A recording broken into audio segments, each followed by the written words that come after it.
Assalamualaikum warahmatullahi wabarakatuh. Selamat pagi, selamat siang, selamat sore. Apapun itu, kalau kalian melihat video ini, kalian harus tetap semangat untuk belajar. Nah, pada pertemuan hari ini kita akan belajar tentang faktor pendorong perubahan sosial budaya. Pada bagian sebelumnya, kita telah membahas tentang sebab-sebab terjadinya perubahan sosial budaya. Namun, apa saja faktor pendorong terjadinya perubahan sosial dalam masyarakat? Juga, apa faktor yang menghambat terjadinya perubahan dalam masyarakat? Nah, mari kita bahas bersama ya. Pertama, kita akan bahas tentang faktor pendorong perubahan sosial budaya. Kita telah paham bahwa masyarakat selalu mengalami perubahan. Beberapa faktor pendorong terjadinya perubahan sosial budaya adalah yang pertama, kontak dengan kebudayaan lain. Perubahan dalam masyarakat dapat terjadi ketika suatu masyarakat mengadakan kontak dengan kebudayaan lain. Dari kontak ini terjadilah proses penyebaran unsur-unsur kebudayaan dari satu individu ke individu yang lain dan dari satu masyarakat ke masyarakat yang lain. Melalui proses ini, manusia menyebarkan unsur-unsur kebudayaan baru kepada masyarakat luas. Sehingga lama-kelamaan seluruh masyarakat mengadopsi kebudayaan baru tersebut. Contohnya, dengan semakin majunya sistem komunikasi dan peralatannya, pengaruh budaya asing mudah merasuki kepribadian bangsa Indonesia, seperti melalui televisi atau internet. Yang kedua, ada sistem pendidikan yang maju. Perubahan sosial budaya juga dapat terdorong akibat sistem pendidikan yang maju. Dalam pendidikan, individu diajarkan berbagai macam kemampuan. Selain itu, pendidikan juga memberikan nilai-nilai tertentu bagi manusia. Pendidikan membuka pikiran manusia untuk menerima hal-hal yang baru. Pendidikan membantu manusia berpikir secara objektif, sehingga ia mampu menilai apakah kebudayaan masyarakatnya dapat memenuhi kebutuhan zamannya atau tidak. Yang ketiga, ada sikap menghargai hasil karya seseorang dan keinginan untuk maju. Perubahan dalam masyarakat juga dapat terjadi karena adanya sikap menghargai hasil karya dan keinginan-keinginan untuk maju. Setiap orang membutuhkan penghargaan atas hasil karyanya dan keinginan-keinginannya untuk maju. Penghargaan ini dapat memotivasi dan mendorong orang melakukan hal yang lebih baik. Jika sikap menghargai hasil karya seseorang dan keinginan untuk maju melembaga di dalam suatu masyarakat, masyarakat itu pasti terdorong untuk maju. Kemajuan yang dialami oleh masyarakat tertentu membawa dampak bagi perubahan sosial budaya. Contohnya, pemberian Nobel kepada sosok yang telah memberikan jasa kepada masyarakat, seperti foto yang di samping ini. Yang keempat, ada toleransi terhadap perbuatan-perbuatan yang menyimpang, yang bukan merupakan delik. Sikap toleransi adalah sikap menghargai, membiarkan, memperbolehkan pendirian, pendapat, pandangan, kepercayaan, kebiasaan, dan kelakuan yang berbeda atau bertentangan dengan pendiriannya sendiri.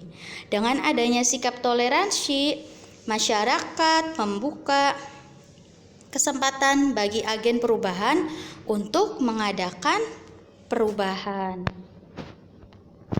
Contohnya, misalkan suatu kampung yang warganya ketika sakit terbiasa pergi ke dukun, didatangkan dokter karena kampungnya dilanda wabah penyakit.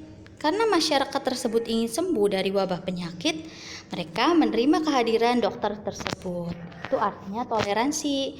Yang awalnya tidak percaya, yang awalnya mempunyai pendirian sendiri, tapi ketika dalam kondisi tertentu kita membutuhkan hal itu, maka kita bisa menerima. Selanjutnya ada stratifikasi yang terbuka. Stratifikasi yang terbuka ini juga merupakan faktor pendorong perubahan sosial budaya. Sistem terbuka memungkinkan terjadinya gerak sosial vertikal yang luas. Sistem terbuka memberi kesempatan kepada individu untuk berkembang atas dasar kemampuan sendiri. Kesempatan ini memungkinkan individu mengadakan identifikasi dengan warga-warga yang mempunyai status lebih tinggi. Nah, yang kalian lihat di gambar ini adalah contoh stratifikasi sosial yang dianggap yang dipercayai oleh beberapa orang. Melalui identifikasi, individu akan merasa dirinya sama dengan individu atau golongan lain yang dianggap lebih tinggi, dengan harapan agar dirinya diperlakukan sama dengan individu atau golongan tersebut. Nah, harapan ini timbul karena orang-orang yang ada dalam status yang lebih rendah biasa merasa tidak puas dan ingin meningkatkan statusnya.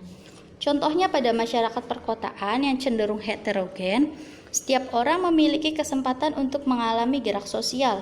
Seperti orang yang bekerja sebagai karyawan bisa dapat menjadi seorang manajer. Jadi seseorang itu membutuhkan pengakuan sosial untuk dapat naik dalam tingkatan yang lebih tinggi. Selanjutnya ada masyarakat yang heterogen. Di Indonesia sendiri, masyarakatnya adalah masyarakat yang heterogen karena terdiri dari beberapa kebudayaan. Perubahan juga sangat mungkin terjadi dalam masyarakat yang heterogen. Masyarakat heterogen itu apa sih? Masyarakat heterogen adalah masyarakat yang latar belakang kebudayaan, ras, dan ideologi yang berbeda. Di dalam masyarakat seperti ini mudah terjadi pertentangan sosial dan kebudayaan antar kelompok masyarakat yang satu dengan kelompok masyarakat yang lain.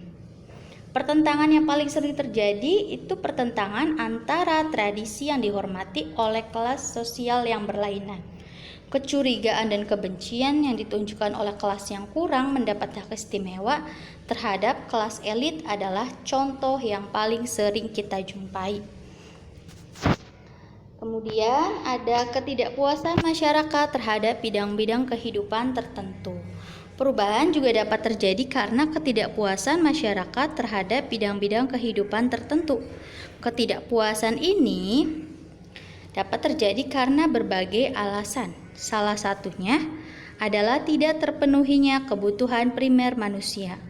Di belahan dunia yang kekurangan bahan pangan, masyarakatnya cenderung terdorong mengadakan perubahan di bidang pertanian agar menghasilkan tambahan pangan. Tetapi sebaliknya, jika masyarakat tersebut merasa puas, merasa kebutuhannya telah terpenuhi, maka perubahan di bidang pertanian itu dirasakan tidak diperlukan lagi, melainkan mungkin perubahan-perubahan di bidang yang lainnya yang lebih dibutuhkan. Nah, ketidakpuasan ini memegang peranan yang menentukan keadaan masyarakat. Selanjutnya ada orientasi ke masa depan.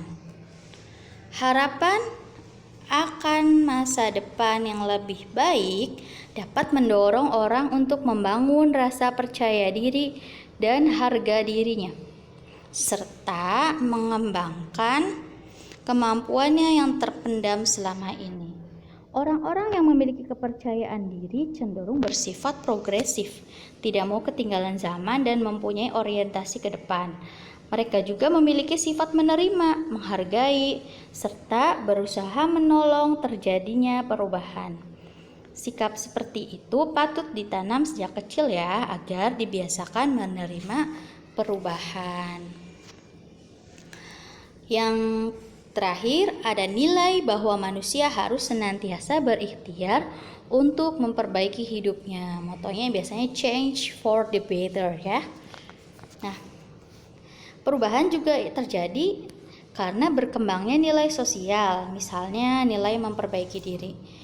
Setiap masyarakat mempunyai skala nilai yang berbeda-beda. Suatu masyarakat dapat menentukan bahwa nilai tertentu lebih baik dan lebih penting dari nilai yang lain. Penghargaan masyarakat terhadap segala sesuatu yang berguna bagi kehidupan bersama dapat melahirkan nilai sosial. Nilai tersebutlah yang kemudian dianggap penting bagi masyarakat. Selanjutnya kita akan membahas tentang faktor penghambat perubahan sosial budaya. Kalau tadi kita sudah menjelaskan ya, faktor pendorongnya, sekarang ada faktor penghambatnya.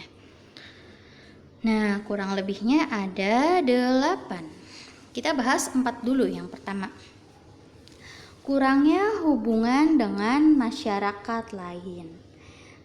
Nah, biasanya kalau orang-orang yang kurang hubungan dengan masyarakat lain ini adalah masyarakat terasing. Masyarakat terasing itu apa sih? Masyarakat terasing adalah kelompok masyarakat yang memiliki kesamaan ciri-ciri fisik, sosial, dan budaya yang mendiami suatu kawasan yang terpencil atau berpindah-pindah, terpencar, serta sulit dijangkau, ataupun yang hidup mengembara di kawasan laut. Nah, masyarakat terasing ini biasanya sulit mewujudkan interaksi sosial dengan masyarakat yang lebih maju. Oleh karenanya, perubahan juga sulit terlaksana. Begitu ya. Contohnya, masyarakat yang kurang berhubungan dengan masyarakat lain adalah suku Korowai. Hal ini karena tinggalnya di tengah hutan dan terpencil, sehingga sulit untuk dijangkau. Mereka tinggal di rumah pohon yang tingginya mencapai 50 meter. Nah, ini menunjukkan masyarakat yang terisolasi secara geografis, sehingga perubahan tersebut tentu akan sulit terjadi. Yang kedua, ada lambatnya perkembangan ilmu pengetahuan. Suatu masyarakat terasing tidak akan mengetahui perkembangan-perkembangan yang terjadi pada masyarakat lain. Akibatnya, dalam masyarakat ini ilmu pengetahuan berkembang dengan lambat, padahal penguasaan ilmu pengetahuan akan mendorong terjadinya perubahan. Yang ketiga, ada sikap masyarakat yang sangat tradisional. Masyarakat yang selalu mengagung-agungkan tradisi dari masa lampau serta menganggap bahwa secara mutlak tradisi tidak dapat diubah, cenderung sulit mengalami perubahan. Masyarakat yang terlalu mengagung-agungkan masa lampau, menghormati dan mematuhi orang yang lebih tua secara berlebihan dan terlalu terikat pada tradisi, cenderung menganggap adat istiadat dan cara-cara yang mereka lakukan selama ini adalah benar dan abadi. Yang keempat, kepentingan-kepentingan yang telah tertanam dengan kuat. Dalam setiap masyarakat yang mengenal stratifikasi sosial, itu pasti ada kelompok orang yang menikmati kedudukannya. Misalnya, pada masyarakat monarki, para raja akan sulit sekali menerima perubahan sistem pada masyarakat, karena mereka mempunyai kepentingan atas sistem monarki yang telah berjalan. Kepentingan itu antara lain terwujud dalam bentuk keinginan untuk selalu dihormati dan ditaati. Jika sistem tersebut berubah, misalnya menjadi demokrasi, posisi mereka sebagai raja tidak lagi menguntungkan. Kemudian yang kelima, rasa takut akan terjadinya kegoyahan pada integrasi kebudayaan. Dalam suatu kebudayaan yang amat terintegrasi, setiap unsur kebudayaan tersebut saling terkait satu sama lain, sehingga perubahan tentu akan sulit terjadi. Keterkaitan ini ada dalam sistem saling bergantung yang menyebabkan perubahan tersebut sulit terjadi. Seandainya terjadi, perubahan itu tentu mengandung resiko yang besar. Yang keenam, prasangka buruk terhadap hal-hal yang baru atau asing atau sikap yang tertutup. Pada masyarakat yang pernah dijajah, nih contohnya Indonesia juga pernah dijajah, ada sikap berprasangka terhadap hal-hal yang baru atau asing.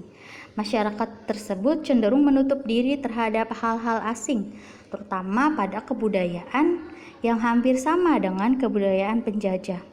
Bahkan mereka merasa khawatir penjajah akan terulang kembali, sehingga mereka cenderung akan memiliki sikap tertutup akan kebudayaan-kebudayaan tersebut.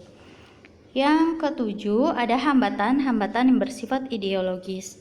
Kebudayaan yang bersifat ideologis berkaitan dengan apa yang dipikirkan, diyakini, dan dilihat oleh suatu masyarakat sebagai sesuatu yang ideal.